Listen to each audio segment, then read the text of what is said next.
やたかギター。始まりましたあやたかレディオ。クラシックギタリスト高橋彩香がお送りいたします。今週末ですね、コンサートがあります。ソロのコンサートです。で、今日は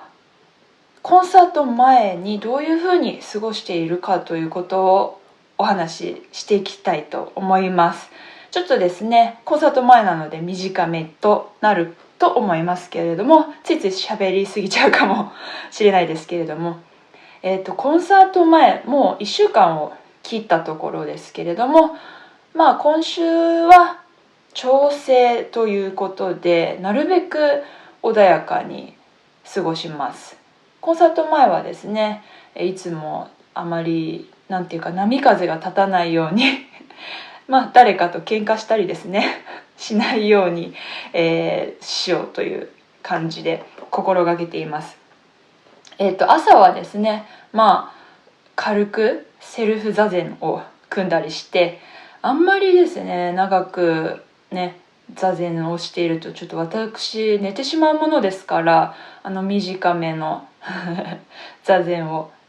コンサート前じゃなくてもですね座禅を組むことが結構あるんですけれども、朝ちょっと整頓して、お腹にですねなんというか気持ちを鎮めるというか、そんな感じで一日始めていっていますね。で、結構座禅組んだり、じっとしたりしてると朝練習は結構私ははかどるんですね。なんか集中できるというか、私午前中に練習しますので、そうやって朝を過ごしております。で、なるべく穏やかに過ごすということをですね、心がけたコンサート前の日常ということで、いつもよりですね、YouTube とかの再生で言うと 0.75 倍速ね、今ね速度変えれますよね。 0.75 倍速で動くというようにしております。なんでかっていうとですね、結構日常にはですね危険が潜んでおります。いろいろな、怪我しないようにとか、ちょっとなんていうか体調を崩さないようにとか気をつけて動くということですね。手をね挟んだりドアとかにしないように、爪が欠けちゃったりしないように、なるべくぼーっとぬめーっと動くという感じですね。だからちょっとレッスンとかもね、お休みにしたり私はしております。レッスンするとですね、ついつい熱が入っちゃってガーッと引いてしまうとかがありますので、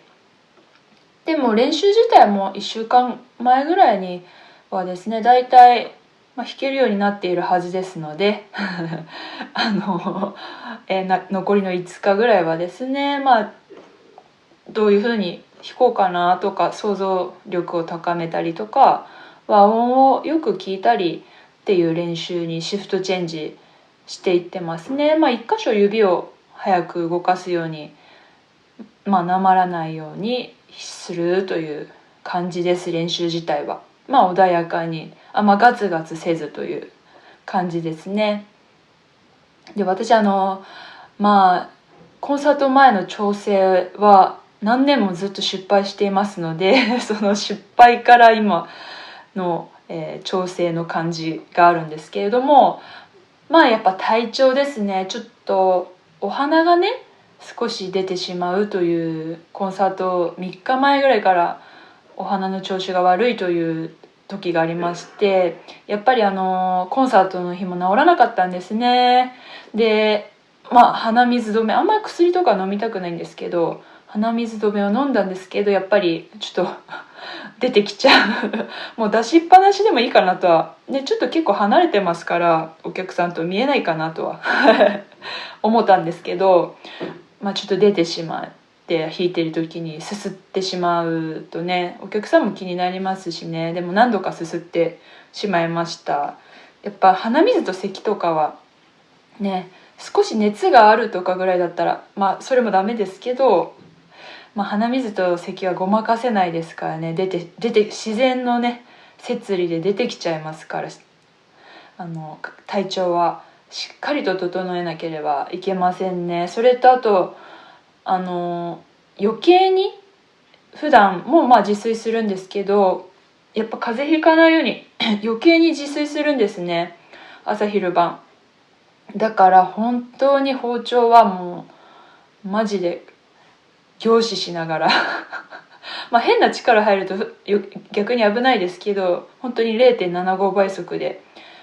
ことを進めるように、簡単なご飯にしますけれどもしております。一回ですね、もう私ちょっとそれ以来このお野菜はね食べるのは好きなんですけど調理していないんですけど、一回かぼちゃにですね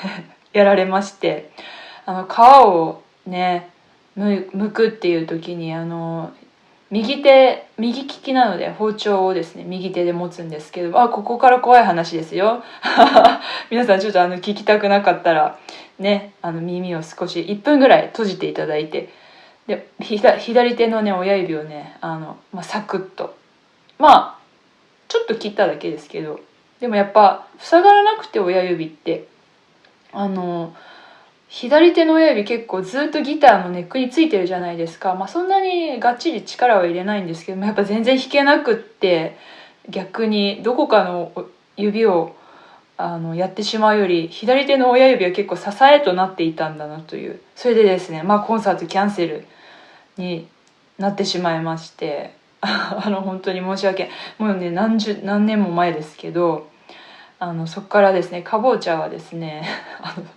調理はできないんですね。私はもう恐怖が蘇ってしまって、食べるのはすごい大好きなんですけど、だから自炊は気をつけないといけないですかね。で 0.75 倍速でですね結構暮らしているとですねかなり穏やかですね。もう普段からやればいいんですけれどもね、やっぱりちょっと急ぎのこととか急な用事とか入ってしまうとだから急な用事も入らないようにしてるんですけど、この1週間はもうね携帯とかはもう一切見ないように過ごしていて穏やかですね。スマホがないと本当に穏やかな日常が暮らせますね。皆さんもですね1週間ぐらいスマホを無理かもしれないですけど、お盆とかね見ないとかやって見るとかなり穏やかですね。やっぱスクロールが私いけないと思うんですよ。ゆっくりちょっと昔の私 iPhone なんでスクロール早いんですね。あれがなんていうかこう活力というかね 1.5 倍速ぐらいで生きてしまう原因だと思うんですけどスクロールが原因ではないと思うんですけど、やっぱゆっくり過ごすっていうのが大事ですね。はい、コンサート前の日常ですね。本当に練習はかなり午前中しかしないっていう感じですね。私の場合思い詰めないっていうのが大事でね、もう1週間前で終わらせるように、終わってなかったとしても今回はここまでということでね、はい、皆さんもちょっと1日か2日ぐらいでもいいんですけどね、1回 0.75 倍速生活試してみてください。何か大事なねことがある前に発表会とかねやるといいと思います。ではあやたかレディオ、またバイバイ。